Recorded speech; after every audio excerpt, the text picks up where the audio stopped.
the dollar, we have seen a bit of upside since yesterday, but we are looking a little bit bearish again. Now, overall, I'm still expecting a pretty big move to the downside for the DXY. Very nice close on the weekly candle last week as we approached this level of resistance. We did just about close above a couple of weeks ago, but very unconvincing. We left a big wick, so I was never really confident with that breakout, and I wanted the price to continue that momentum the following week and see a strong close for me to be bullish on that breakout, but we never did. And last week's candle closed really aggressively bearish, giving us that bearish engulfing candle at that level. So I do anticipate more downside for USD from this area. I have listed a few areas where I'm expecting price to get to. We almost came back and retested that high there on the left, which is still an area which I expect price to come back and retest. Also, this area around 104.500 looks pretty good as well. So the idea with the dollar is that we've broken through structure in the 4-hour chart, seen a lower low. I'm essentially looking for the lower high, which looks like it's in motion, and we are seeing the continuation to the downside. Hasn't been a big enough pullback, or hasn't given me a best entry signal. I was looking at pound USD, and I'll go into that in detail, but didn't quite get the trade I was after. But it looks like dollar might be on its way to the downside now, seeing that first lower high in this bearish sequence. We just about tagged the 50, I'm pretty sure, on this pullback. Okay, no, we didn't. We just missed the 50. It was the pound USD, which just tagged the 50. So it would be nice, actually, if price could actually have one more push to the upside, and that might actually give me the entry I'm looking for in pound.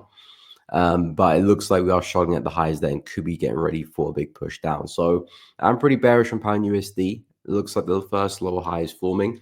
We'll start with euro, and then we'll take a look at pound USD. So it looks like euro is forming that higher low as well. The only reason why I'm not interested in euros is because we haven't broken through structure yet. We haven't taken out that high. Hasn't been a very, very impulsive leg to the upside either. It's been very corrective on the way up, which is not something I want to see. I want to see impulsive candles on price to break through highs and then look for pullbacks of those same moves. That's really what I'm after here for Euro USD. But despite all of that, I'm still very bullish on Euro.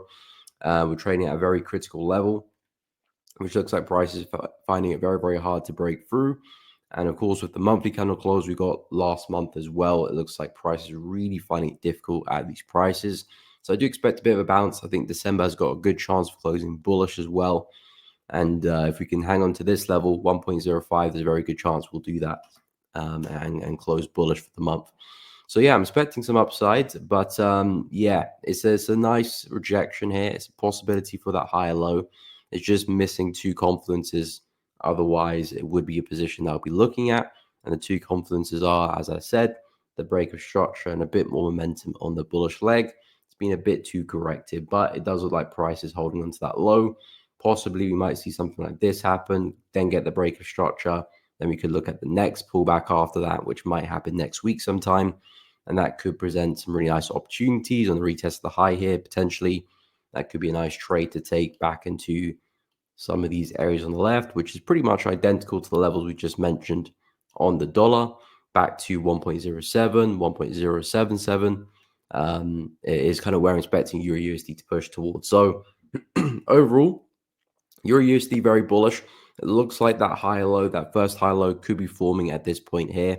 I do like that wick to the downside and a pretty strong close down the 4-hour chart as well. So it looks like momentum is shifting and Euro's potentially going to see some bullish movement from here. It's missing a couple of confidences, which is why I'm holding back. But hopefully on the next leg, we have a bit more impulsivity, if that's the correct word. The market's a bit more impulse, takes out the high there. That'd be great. And I can look for the next pullback after that. Because if my bias serves me correctly, we should be going for a pretty big move for Euro. Shouldn't be just a bounce for a day. And then we start to go and break through, because then the bigger move is still to the downside. I'm anticipating Euro to really bounce from this level and possibly see a push back to the higher end of the range, back to 1.12, 1.13. So there's a lot of upside potential for Euro. So I'm not too fast about trying to get into the first higher low, because there should be most likely opportunities later on, which hopefully will tick my box a lot better. So that's kind of what I'm looking at for Euro. Pound USD, same situation as well. But the characteristics were a little bit better in terms of we had a bit more momentum on that up move, and we did break through the high. It's just that the entry price is giving me Not really maximizing the risk to reward, because if I do find an entry here, so you can see that a bit better. So if I do find an entry there, stops a little bit below the low, I'm looking at pretty much not even a one-to-one back into that high. So effectively, from a risk to reward perspective, it doesn't make too much sense me buying that low, because yes, price might push up. We might get back to that high. We might break through the high, which is what I'm expecting price to do. But if price is going to hit the resistance and start coming back down, it doesn't really give me much time to secure profits, or at least trade a stop loss to a respectable amount, because I won't be even a one-to-one at that stage. So in terms of the risk reward, not ideal. Therefore, I'm kind of staying away from pound. Maybe if we have one more dip to the downside, that might change things. So if the DXY does have that one more push higher up to go and tag that 50 of the fib and then the sell-off, and of course pound USD does something similar but in the opposite direction, that could present some nice buys, because the risk will look a lot better at that stage. I'll probably get myself a better entry as well. So I'm kind of waiting to see if that will come into play, but it does look like that head and shoulder pattern is starting to form here, which is what we've been talking about. Left head and the right shoulder. Looks like price is about to break to the upside and continue. And in terms of targets for pound, we're looking for price to push back into this swing low here at 1.285. So pretty bullish on pound USD. Hopefully we can have one more correction. If not, maybe I can find some pullbacks later on. But the idea with pound USD is that we're looking for a move back into this zone now, around 1.285. So very, very bullish on pound USD. I do like the looks of dollar CAD as well. I think dollar CAD looks phenomenal, really, because the terms of the downside opportunity on USD CAD is very, very large. Because if this breakout is just a big fake out and price isn't going to sustain these highs and break through them, and this is just price manipulating the highs for a big move down, we could be in for a really big sell-off for dollar CAD. So not convinced with the breakout, so I'm kind of waiting for us to turn around, break structure, and get the sells in. So I'm waiting for price to do something like this, take out this swing low here, because of course this was the swing low, which gave us new highs. So I want that to be broken first to show me, okay, the bears already stepped in, buyers are failing to keep price to the upside. And at that point, I have permission to start looking for selling opportunities, and hopefully something like this develops, maybe a retest of the low here, maybe a retest of this low. It really depends on the break of structure and how things look, but something similar to that is what I'm looking at for USD CAD. And of course, we could see a really big move to the downside, possibly all the way back to these lows, because if that is a big fake out, we should see a lot of momentum from that. So I would be pretty aggressive in terms of targets, but we'll cross that bridge when we get to it. For now, this is just what I'm waiting for, which might still take another few days to actually get going. But I'm not interested in the longs. Potentially, again, the buys are still very much on. The market's still seeing higher highs and higher lows. We very much could see something like that, but I'd rather wait for price to make that move, show me a lot more confidence in the breakout. Then I'll be bullish again. But I'm not confident at all with the breakout. So I'm waiting for that structure to break, and hopefully some opportunities to short develop shortly afterwards. In terms of Aussie dollar and New Zealand dollar, so Aussie dollar, again, just kind of dancing just above my area of interest. So there's not much for me to do. This is where I said I would anticipate some buys from. So look for structured shifting, momentum shifting, evidence of a buy, and I do fancy the buys from that area. But because price is just dancing above it, actually makes it a better opportunity, because could get some early buys and then shake them out before a big push up. So I like how price is setting up. At the same time, maybe price is forming the higher low there to push up to the upside, which again just isn't something I'm interested in. We're not trading at an area which will tick my boxes. If I'm looking to long, especially a market that has been falling for quite a while, I need to make sure I'm taking trades at significant areas where logically we can see that bounce. So for Aussie dollar, just a lot of consolidation for the past kind of couple of weeks. Really haven't done much. 0.64 is still the area which I'm anticipating a buy from. But yeah, I'm not really interested in selling Aussie dollar anymore. We've already had such a big drop, coming back to significant areas of support. I do expect the buy to be the bigger move now for Aussie dollar. New Zealand dollar, similar situation, but this one has tested some nice levels. Haven't really broken through structure yet with this one. So that was our previous lower high. What we did was come back and respect it. So Not particularly great in terms of the 4-hour market structure, but it is particularly great in terms of the level we're trading at. Really key level of support. As you can see, we just about came back and retested this area. Really nice rejection. So I'm looking for evidence of direction changing, which again, break of highs is just a very effective way to look at that and find some opportunities to take to the upside, because all price has been doing is just bouncing between these range highs and lows. But there again, so I'm just going to naturally expect that to happen again until proven otherwise, really. So yeah, there is some nice upside opportunities here for New Zealand dollar as well.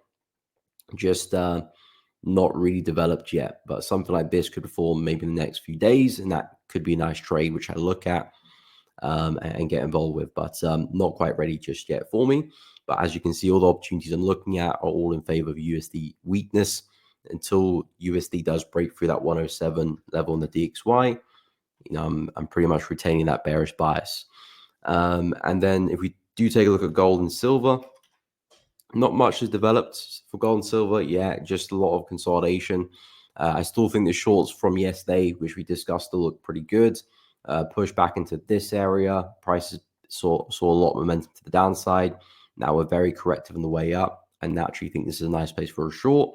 And it does line up pretty well with the resistance level here on the left, around 2678, 2680. A test of that area, I do think you can catch a nice reaction to the downside. In terms of the longer term move for gold and silver, I'm still very bullish on both of them. Both of them are looking for buying opportunities, but I don't really have that at the moment. Yeah, don't really have that buy opportunity which I'm looking for just yet on gold. If anything, the shorts look good. My only tip would be not to be too aggressive in terms of shooting for the moon back to the lows here. It could happen, of course, but there is a lot of obstacles in your way. And we had that big push to the upside, which did break structure, which is not really what you want to see as a seller. So if you can catch some shorts from there, I think a push to that low looks really good, and you can always leave some positions to run because, of course, nobody knows the future. We might actually go and take out the lows there, but at least protect the trade, give yourself a chance to book some profits first, before going for that that home run. But yeah, I think sales around 2678, 2680 look good. In terms of silver, this one I'm bullish on as well. This one I actually know what I'm looking for. It's not there yet. But again, in terms of the market structure, we've got the swing low down here. We've got the swing high all the way up there. And I'm looking at this as the pullback of that swing. And now possibly we're going to see the continuation of that. You can see a healthy pullback into big psychological level 30, double bottomed at 0.618. Looks like momentum is shifting. So it looks like potentially we're going to see price start to push on now. So what I am looking at for silver is some higher highs and higher lows in the 4-hour chart. So something like this would be very nice, and pullbacks afterwards, find a higher low somewhere, and then take the buys to the upside, and of course, so on and so forth, all the way back to 35-ish, just underneath that area. But yeah, I'm very bullish on silver, very bullish on gold. Don't really have an opportunity which I'm looking for yet to long gold. But silver, I do. It just needs to develop a little bit further.